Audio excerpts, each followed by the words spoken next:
Hello students, today we will learn about what is the meaning of factor income. In my previous video I have told you what is the meaning of national income. Today we will see what is the meaning of factor income. So student, earlier also I have told you that factor income is the income earned by the household sector of the country, right? Factor income is one of the concept of finding out national income, means national income is find out by the help of factor income only. National income is based on this only, means national income is the sum total of your two things, that is your the factor income as well as the income earned from the normal resident of the country, right?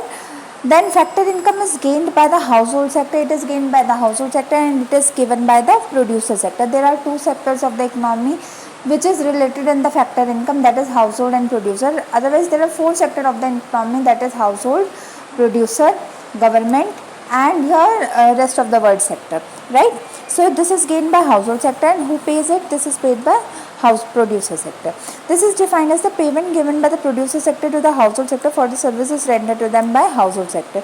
All those services with the household sector gives to the producer sector in the way of your land, labor capital and entrepreneurship. That for that the payment is done in the way of factor payment, a factor income which producer sector gives to household sector, right? Factor income frames the base of the national income. This is the base of your national income. If you want to get the notes of my all the subjects of class 11th or class 12, just comment me. I will tell you by which way you can get the complete spiral of the notes. Then what does national income include? What does factor income includes? Factor income includes the compensation of the employees. This means the amount which is gained by the household sector by becoming the employees of the particular firm. It is a salary. In it salary is included.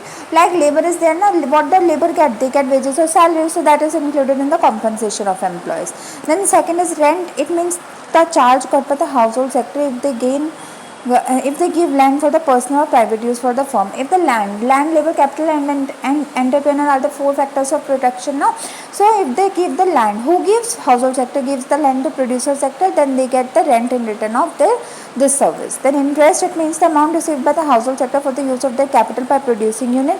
If they give the capital to the producer sector, then in return of capital what they get? The interest on it.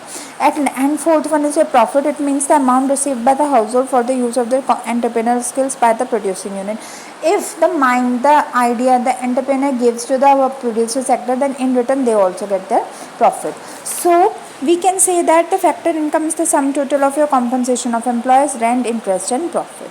So note, in finding out national income, only factor incomes or payment is included. Means for finding out national income, only factor income is included. There is one transfer income that is not included. What is that? I will tell you in my next video. So students, I hope you understand the meaning of factor income. If you have any doubt, then comment me in my comment section. I will try to give the answer for each and every comments as soon as it will be possible. Do not feel shy to subscribe my channel as well as press the bell icon in order to never miss any new update. And also students, share this video with more and more children so that this valuable concept can be beneficial for all the children. I will meet you in my next video very soon. Till then, goodbye, stay tuned. Thank you so much for watching my video.